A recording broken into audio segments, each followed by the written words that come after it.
네, 오늘은 죽기 살기로 기도하라, 죽기 살기로 기도하라라는 제목으로 하나님 말씀 증거하도록 하겠습니다. 다섯 번째 교회가 사대 교회입니다. 저는 말씀 준비하면서 어제만큼 이렇게 정신이 번쩍 들었을 적도 없습니다. 내가 죽은 목사일 수 있고 내가 섬기는 교회가 죽은 교회일 수도 있겠구나, 그런 생각을 했습니다. 사대 교회, 그러면 한마디로 말해서 죽은 교회입니다. 하나님이 죽었다, 예수님이 죽었다 선언한 겁니다. 실제로 사대 근처에 가면 공동묘지가 있었답니다. 우리도 망우리 그러면 뭐 자연스럽게 공동묘지 이렇게 생각이 나죠. 사대 그러면 대형 공동묘지가 바로 옆에 있답니다. 그거를 보여주면서 너는 살았다나 죽은 자다, 죽은 교회다, 이렇게 얘기를 한다는 것입니다. 사대는 터키의 옛 수도입니다. 수도고 이건 난공불락입니다. 삼면이 이렇게 절벽으로 돼 있고 한쪽만 튀어 있습니다. 그러니까 우리 동양 지역에서는 뭐 배산 임수를 제일 좋다 그러는데, 하여튼 수비 잘하려고 그러면 삼면이 절벽으로 돼 있으면 그쪽으로 못 올 거 아니에요. 한쪽만 막으면 되니까. 그러니까 그런 게 사대입니다. 난공불락. 그러다 보니까 물질적으로 굉장히 풍요했습니다. 그거 하나 붙들었으면 좋겠어요. 이 교회는 왜 망했느냐 하면 물질적 풍요 때문에 망했다는 거예요. 핍박도 없습니다. 심지어 거짓 선지자의 공격도 없습니다. 그런데 풍요로움 때문에, 지금 이 시대의 우리의 모습하고 너무 비슷하지 않습니까? 풍요로움 때문에 오히려 무너지게 됐다는 것입니다. 이 교회는 예를 들어서 서머나 교회라든지 빌라델피아 교회는 책망이 없다 그러죠. 이 교회는 칭찬이 없습니다. 그죠? 하다못해 우리 그 두아디라 교회는 한마디는 했잖아요. 내 행위가 처음보다 많도다. 이게 칭찬인지 아닌지 모르지만 그래도 슬쩍 그러고 넘어갔지만, 이 교회는 그 한마디도 없어요. 그러니까 처음부터 끝까지 계속해서 그 질책하고 책망하는 그런 교회였다는 것입니다. 다시 묻겠는데, 이 교회 어떤 교회입니까? 죽은 교회예요. 사대 교회는 죽은 교회. 우리도 죽을 수 있다는 것입니다. 1절 보십시오. 사대 교회 사자에게 편지하라. 하나님의 7 영과 7 별을 가지신 이가 이르시되, 내가 내 행위를 아노니 내가 살았다 하는 이름을 가졌으나 죽은 자로다. 왜 죽었습니까? 왜? 이 물질적인 풍요 때문에 죽었다는 것입니다. 물질적인 풍요. 그래서 영적 죽음이 왔다는 것입니다. 참 무섭죠. 물질적인 풍요가 우리의 영을 죽인다는 것. 돈이 많아진다는 게 좋은 것만 아닙니다. 교회들이 돈이 많아지면요, 빨리빨리 써야 됩니다. 써서 선교하고 나누고 그래야 되는 건데, 그러지 않으면 그것 때문에 오히려 썩게 되는 거죠. 이게 무너지게 되는 거죠. 굉장히 무서운 일이 된다는 것입니다. 우리나라 되게 못 살던 나라입니다. 저도 그게 마지막 말미에 조금 경험했던 건데, 우리나라 사역자들은 월급이 없었습니다. 월급이 어디 있습니까? 교회에서 그냥 살았고, 교회는 땅이 그때는 비싸지 않았으니까 한 귀퉁이에 조그맣게 짓고 살았으니까 그게 사택입니다. 그러니까 지금 사택 개념하고 달라요. 집값이 비싸던 시대가 아니고 그냥 귀퉁이에 그냥 방 하나 준 거예요. 그게 사택 개념이고, 그 다음에 월급은 없고, 월급이 없으니, 왜 없냐면 헌금이 들어올 경제력이 없으니까. 왜냐하면 다 여자분들이 대부분이었거든요. 여자들이 경제권이 없었습니다. 경제권을 갖고 있는 게 딱 하나였어요. 그래서 한국만 나와 있는 헌금 제도가 성미였어요. 여자들은 고관열선이 있었거든요. 그래서 쌀 풀 때 한 바가지 더 풀하는 거예요. 그래서 헌금이 아니라 성미, 쌀을 냈습니다. 그래서 그 쌀 받아가지고 그 쌀을 가지고 목회자들 먹고 살았어요. 그러니까 월급 개념이 아니죠. 쌀을 받고 그 다음에 교회에서 살고, 그리고 생명을 걸고 주를 위해서 헌신했던 그런 시스템이었다는 것입니다. 성민은 잘 사는 집은 햅쌀 같은 것도 올 수 있겠지만, 못 사는 집은 또 묵은 쌀, 예전에 정부미라고 그랬거든요. 정부미 한 5년 6년 묵고, 냄새도 막 나요. 그런 거 막 섞여 있고, 볼이 섞여 있는 거 그래서 성미, 저도 초창기 때 마지막 말미로 성미 좀 받아봤어요. 성미를 받아봤는데 이건 자연이 혼식이에요. 막 섞여가지고 이 밥이 뭐가 뭔지 모를 정도예요. 그러다 보니까 나중에 이제 목회자들도 그걸 이제 타락이라고 말하고 싶지 않지만 변질돼가지고 맛이 없잖아요. 그러니까 어떤 사람은 성미를 받아다가 다시 팔아요. 팔아서 일반미라 그러는 좀 맛있는 쌀로 사왔어요. 그게 또 잡혀가지고 저게 진실한 목회자냐 아니냐 그래서 그 쌀 바꾼 사모님 때문에 쫓겨나는 목사도 있었고, 하여튼 옛날에 그런 해핑이 되게 많았습니다. 그 전환기가 그랬거든요. 저는 그걸 왜 말씀을 드리냐 하면은, 그만큼 한국교회가 가난부터 시작했다는 거예요. 가난부터. 그래서 그 성미를 갖다가 받은 대로 안 먹고 그걸 되팔아서 좀 좋은 쌀로 먹겠다고 하는 것이 비난받을 정도로 정말 가난한 교회였다고요. 그게 어떤 해프닝이 될 정도로. 그때는 깨어 있었습니다. 왜냐하면 모든 게 해결될 게 없었으니까 다 기도로 해결이 됐고, 그때는 교회가 재정도 없고 아무것도 없었어요. 그때 목회자의 능력은 뭔지 아십니까? 전 지금도 기억나요. 담요 한 장, 뭐 걸핏하면 담요 한 장 들고 산에 올라가는 거예요. 그게 철학이 되고, 걸핏하면 목사님들이 강대상에서 잔다 그래요. 담요 한 장, 겨울철에는 비닐 한 장, 비닐 한 장 들고 가서 얼어 죽지 않을 정도로만 하고 그냥 기도하는 거예요. 담요 한 장 들어가서 밤새도록 기도하는 거예요. 지금은 다 사라졌지만 평창동 위에는 삼각산 기도원이라는 데가 있었거든요. 거기 가면은 정말 바위가 하도 사람들이 많이 무릎을 꿇어서 이렇게 파일 정도로, 또 소나무 뽑을 때까지 기도한다는 누가 어떤 이상한 소리를 한번 해가지고 전부 다 소나무 뽑겠다고 다 잡아당겨가지고 소나무가 여자 피부같이 맨들맨들해져가지고, 그죠? 그걸 바라보면서 은혜가 됐어요. 밤새도록 금요일 저녁 같은 때는요, 나라를 위한 기도. 우리 한국 교회를 부흥시킨 게 김일성이라는 얘기도 있지 않습니까? 좀 교회가 잠잘만 하면은 뭐 전쟁한다 그러고, 그죠? 잠잘만 하면 공비들 보내가지고 총 쏴대고. 그때 기독교인들이 나라를 지키는 게 왜 그러냐면 6.25 때 하도 교인들이 많이 죽어서 요즘 사람 다 죽여버렸거든요. 그래서 그런 경험들이 다 있거든요. 그래서 전쟁 나면 죽는다는 생각을 많이 했어요. 그래서 순교적인 각오를 갖고 기도하고 나라를 지켜달라고. 그런 기도의 소리가 산 전체가 쩌렁쩌렁 울렸습니다. 가난했거든요. 그저 영적으로는 살아있었어요. 두려움이 없었어요. 담요 한 장이면 된다고 생각했고, 비닐 하나면 기도하면 하나님이 주시고 해결해 주신다는 그런 믿음이 있었다고요. 살아있는 교회였죠. 지금은 어떻습니까? 너무 시스템이 좋아요. 지금도 뭐 제 나이쯤 되면 목사님들 목소리가 딱 갔어요. 할렐루야 아멘 이렇게 됐거든요. 이유가 뭐냐면 이렇게 마이크 시스템이 좋지가 않았어요. 지금 이렇게 대화 나누듯이 소곤소곤 해도 되는데, 옛날에 마이크 시스템이 어디 있습니까? 소리를 지르지 않으면 들리지 않았고. 그렇죠.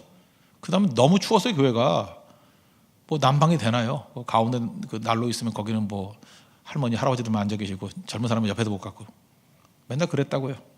그렇게 가난했어요. 가난했고 어려웠기 때문에. 그때는 하나님 앞에 매달린 게 있는데, 지금 어떻습니까? 시스템 그것 때문에 안 된다 그러고, 뭐 악기가 없어서 교회 부분 못 한다 그러고, 그렇잖아요. 뭐 마이크가 없어가지고 찬양팀이 안 된다 그러고.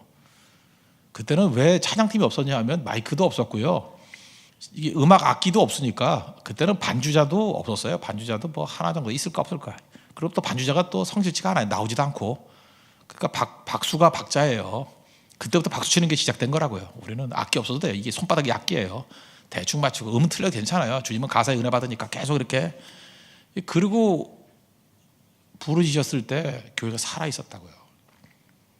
저는 사대 교회하고 정반대의 모습이라고 생각합니다. 제 기억나요. 제 친구 집이었는데 목사님 댁이었습니다.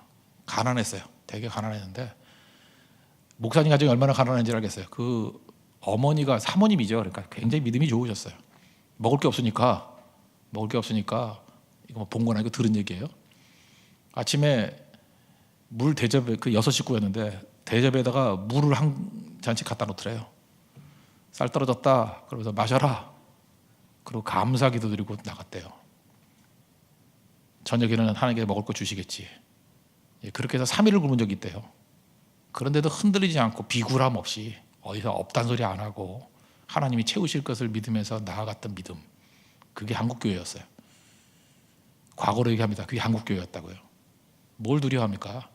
담요 한 장이면 되는 믿음, 비닐 한 장이면 되는 믿음. 살아있잖아요. 그때는 육체는 힘들었지만 영은 파릇파릇했습니다. 아무 두려움 염려 없었어요. 주님이 함께 하시면 승리할 수 있다는 거. 환난과 핍박 중에도 성도는 믿음 지켰네. 힘차게 불렀어요. 자신 있게 불렀어요. 고난이요 환난이요 다 오라 그랬어요. 오면 이겨낼 수 있다고. 그게 살아있는 교회의 모습이라는 것입니다. 지금 어떻습니까? 절박함이 다 사라졌어요. 있는데 이거 없어질까 봐 불안한 거예요.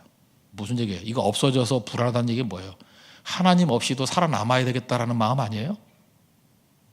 내가 돈이 얼마큼 있는데 노후가 걱정이 돼요. 노후가 왜 걱정이 되죠? 믿음이 없어 그래요. 하나님 없이도 노후를 버텨야 되니까 겁나는 거죠. 아무것도 없을 때도 하나님이 함께 하시면 나는 두려울 게 없습니다. 이것과 꽤 있어요. 꽤 있는데 너무 오래 살까 봐. 오래 살면 하나님이 안 먹여줄까 봐. 제가 걱정하죠. 나이 들어서 먹을 거 없으면 그냥 굶어 있으면 되지 뭐. 나이 들어서 돈 쓸 게 뭐 있어요? 안 그래요? 제가 그랬잖아요. 저 나이 들어가지고 뭐 교인들도 다 외면하고 하면 뭐 종이 줄지 뭐. 주면 뭐 쇠약해지면 빨리 갈 거 아니에요. 종이 줍다가 더 건강해지면 또 오래 가다가 넉마 왕이 될지 알아요. 또 혹시 뭘 걱정하냐고요. 이렇게 사나 저렇게 사나 그 상황 속에서 하나님께 주시는 사명이 있으면 그거 감당하면 되는 거지. 너무 걱정하지 마십시오. 지금 무슨 생각을 하고 있는 거예요? 그 나이 들어서도 노인이 돼서도 지금같이 떵떵거리고 살고 싶은 거 아니에요. 그때는 체력이 없어서 돌아도 못 다녀요. 돈 쓸 일도 없다고. 걱정하지 말라고요. 하나님께 맡기고 나아갈 때 담대함이 있는 건데 우린 그게 다 사라져 버렸다는 것입니다. 그러므로 저는 우리 교회 성도들 외형적인 거에 관심 안 가지려고 작정을 했어요. 뭐 무슨 차를 타고 오는지 뭐 상황이 어떤지 뭐 있으면 좋아요. 뭐 그건 알아서 기도해달라고 기도해드리고 목회가 그런 거니까. 그렇지만 진짜 관심을 가져야 될 건 뭐냐면 영이 살아있어야 돼요. 기도가 살아있어야 되고 말씀이 살아있어야 되고 예배가 살아있어야 되고요. 그게 사라져 버린다 그러면 그게 위기라고요. 시편 37편 31절 보니까 그의 마음에는 하나님의 법이 있으니, 그의 마음에는 하나님의 법이 있으니.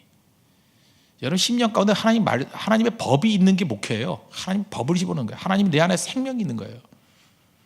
어떤 신학자가 이런 얘기를 했죠. 믿음이란 게 뭐냐? 우리 영혼 속에 있는 하나님의 생명이라고. 내 속에 하나님의 생명이 있는가? 생명이 있으면 되는 거예요. 그게 부요함이에요. 영적 부요함. 그러면 살아난다고요. 껍데기는 있으나 없으나 그건 둘째 문제예요. 진짜 중요한 게 뭐냐? 내 안에 하나님의 생명이 있는가? 내 안에 하나님의 법이 있는가? 이런 사람의 특징이 뭔지 아십니까? 언제나 은혜가 넘쳐나고 마음에 평안함이 있고 기쁨이 있어요. 기쁨이. 그리고 영적 열망이 있어요. 영적 열망이 뭔지 알아요?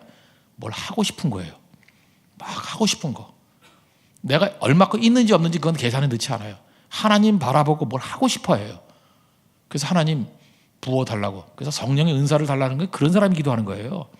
하고 싶은 열망이 생기는데 없거든요. 그러니까 하나님 많이 갖고 계시니까 달라고 주시죠. 그게 순서예요. 근데 우리는 뭘 많이 쥐고 있는데 왜 줬는지를 물어보잖아요. 왜 주셨죠? 어영부영. 그건 없는 게 나아요. 하나님은 미리 주시지 않아요. 필요할 때 주시는 게 축복이지. 영적 열망이 생겨요. 열망이. 요즘 성도들의 특징이 뭔지 아십니까? 기도 제목이 뭡니까? 그러면 기도 제목이 없어요. 기도 제목이 없는 게 기도 제목이야. 기도 제목도 없는 거예요. 사대교회와 똑같지 않아요? 살았다 하나 죽은 자. 기도 제목도 몰라요. 뭐 기도 제목이 뭐냐고 얘기해 보면은 뭐 인류의 복지를 위해서. 이게 기도 제목이에요?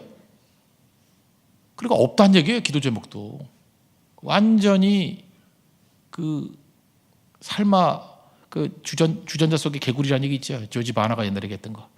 주전자 속에 있는 그 개구리 같이 1도씩 올라가면서 자기가 삶아 죽어가고 있다는 걸 모르고 있는 그 모습과 똑같은 모습이 되더라는 것입니다. 이게 사대교회예요. 영적 어둠이 온 겁니다. 풍요로움인데 영적 어둠, 영적 침체. 힘이 없어요. 힘이. 그리고 항상 두려워 떨어요. 조금 어려움만 있어도 흔들흔들하고 조금만 무슨 말을 들어도 삐지고 밤낮 삐지고 깨지고. 교회가 어떤 능력이 나타나야 되냐면요, 그냥 박살이 나버려야 돼. 다 박살이 나버리고 그 다음에 다시금 바닥부터 해서 그 환도뼈가 박살난 야구과 같이 거기 바닥부터 기어 올라와야 돼요. 주님밖에 없습니다 하는 것들. 그게 살아있는 교회입니다. 사대교회 같이 되면은 이거 소망 없습니다. 이거 아무것도 아니라는 거예요. 한번 우리나라에 왔던 선교사님들 보십시오. 나는 우리나라에 선교사 보냈던 나라들이나 그 선교사들 가문에 대해서 정말 우리 한국교회가 고마움을 표시해야 된다고 생각합니다. 그분들이 와가지고 100여 년 전에 복음을 뿌렸기 때문에 이렇게 우리가 믿고 변화가 된 거 아닙니까? 근데 우리 한국에 최초에 왔던 선교사님들 보면 주로 영국하고 미국이 많았어요. 영적 생명력이 있는 분들이었어요. 그분들 글 보면 나이는 20대예요. 20대 약관. 내가 보니까 제 큰딸이 지금 25인데 그거 넘은 애들이 별로 없어요. 언더도 20살이 왔고 뭐 다 그래요. 여기 양화진 근처에 있잖아요. 한번 가보세요. 그 몇 살 때 왔나? 20대에 나왔어요. 20대. 의사들만 30대 왔어요. 의사들만 조금 늦게. 의대 좀 다니는 게 오래되니까. 다 20대 초반에 왔어요. 우리가 대학교 1학년, 2학년 그 나이 때 선교사로 온 거예요. 근데 공통점이 뭔지 알아요? 삼류대학은 거의 없어요. 다 명문대 출신들이에요. 왜 명문대인지 아느냐? 우리가 어떤 대학인지 아는 대학이에요. 여러분이 알고 있는 대학은 명문대입니다. 이름 잘 모르는 데는 명문대가 아니고 다 아는 대학이에요. 전도 유망한 청년들이었어요. 그들이 왜 왔어요? 영이 살아있기 때문에. 예수 그리스도의 복음을 증거하는데 내 평생을 바치겠다 그러고 왔다고요. 십자가 살아계서 왔어요. 와가지고 아기를 낳는데 풍토병이 있잖아요. 우리나라 되게 못 사는 나라였어요. 지금 무슨 뭐 어디 말레이시아 선교만 간다 그래도 무슨 뭐 주사를 맞으라 말라 뭐 이러고 말라리아가 있느니 없느니 뭐 이러고 있잖아요. 우리나라는 더 했어요. 지금 보건 위생이 나아진 요즘도 그런데 옛날에 뭐 말할 것도 없죠. 애 낳으면 많이 죽었어요. 양아지 묘지 한번 가보세요. 1살 미만의 아이들 무덤이 있어요. 쫙. 그게 내가 볼 때 4줄인가 있어요. 4줄인가. 아이 그 어려움 당했을 때 부모의 심정 아시죠? 가슴이 찢어집니다. 그러면 애가 하나 죽으면 충격받아가지고 엄마가 뭐라 그랬어요? 이런 날에서 이제 상처 때문에 못 있겠다. 우린 그놈의 상처란 말을 너무 잘 써가지고 가자 고향으로. 그러지 않았어요. 아이가 죽어도 묻고 이 땅에 남았어요. 더 놀라운 일은 뭐냐 하면 그의 아들이 또 남았어요.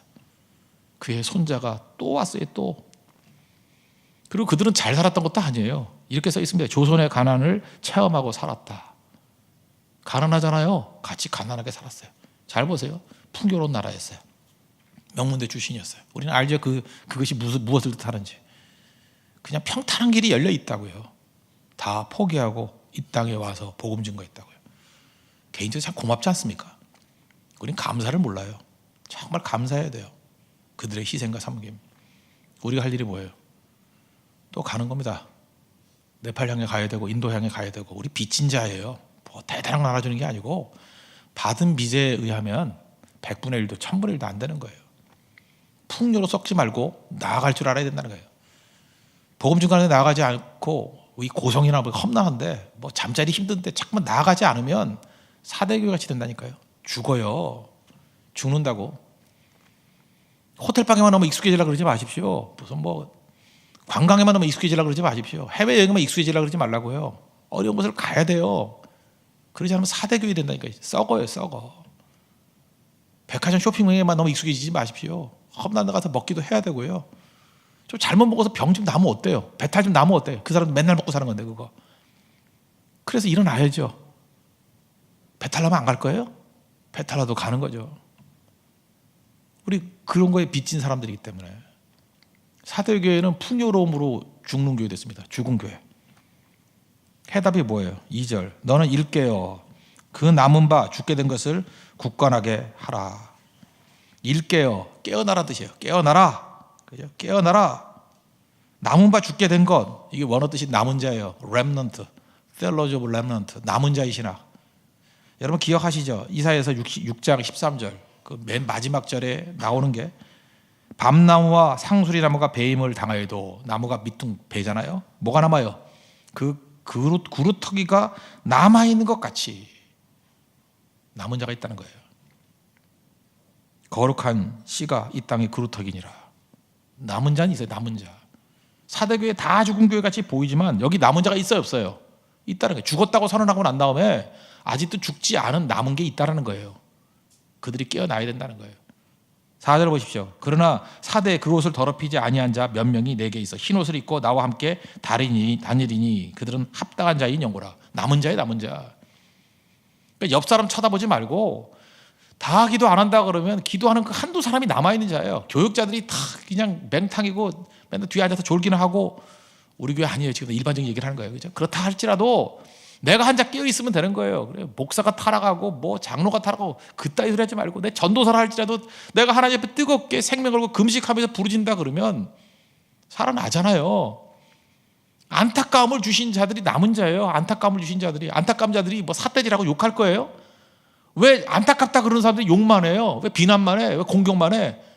왜 안타깝다는 사람들이 금식하며 기도했다는 얘기는 없어요. 그것도 떠들면서 다 정치적이야 너무. 골방에 가서 기도해야 되고 산에 가서 기도해야 되고 하나님 내 생명을 바칠 터이니 이 교회를 살려주십시오. 그게 있어야죠. 그렇지 않아요? 네팔 선교 간다는데 그냥 갈 거예요? 돈 많고 시간 많은 놈들 간다 그러고 보낼 거예요? 아니죠. 그 영혼도 살린다 그러면 남아있는 사람이 금식하며 기도해야죠. 살려달라고. 우리 능력으로 됩니까? 그 선교가? 그 힌두교의 아성인데요 거기 그냥 보낼 거예요? 기도 능력이 살아나야죠. 그래서 교회가 이걸 통해서 보낸 사람이나 남아있는 사람이나 다 같이 기도에 불이 붙고요. 생명에 불이 붙고요. 돌아와서 감동의 간증이 있고요. 서로 부둥켜 하고 우는 모습이 있어야 돼요. 이게 하나님의 은혜라고. 그게 살아나야 된다고요. 사도교회는 이 살아나는 것이 전혀 없었다는 것입니다. 어떻게 살아야 될 것인가? 3절을 보십시오. 내가 어떻게 받았으며 어떻게 들었는지 생각하고 그랬잖아요. 어떻게 받았니? 생각하고 뜻이 뭐냐면 기억하라는 거예요. 기억하라. 하나님께서 우리에게 주셨던 은혜를 기억하라. 말씀을 기억하고. 그래서 교회가 말씀이 살아야 됩니다. 말씀이 우리를 다 깨워야 돼요. 깨우는 말씀. 기도를 통해서 불이 붙어야 되고요. 길이 막 붙어야 되고요. 선교를 통해서 현장을 나아가는 발걸음, 액션이 있어야 된다고요. 그럼 살아납니다. 몸부림이죠. 몸부림. 진짜 위기가 뭔지 아십니까? 뭐 시험과 환난, 이게 위기가 아니에요. 우리 영혼이 지금 죽고 있는 거예요. 교회가 죽고 있는 거예요. 생명력을 다 잃어가고 있는 거라고요. 싱싱한 생명이 살아나야죠. 싱싱한 생명. 여러분 가정도 마찬가지예요. 생명이 살아나야죠. 말씀이 살아나야죠. 그러면 한 사람이라도 깨우침을 주신다고요. 여러분 담요 한 장에 신학 붙드십시오. 담요 한 장 들고 나가면 된다. 뭐 멀리 갈 것도 없어요. 담요 한 장 들고 마루 구석에 가든지 어떤 골방 있어 골방 들어가서 하나님께서 확신을 주시고 살려주신다는 확신이 들 때까지 불을 짓는 거예요.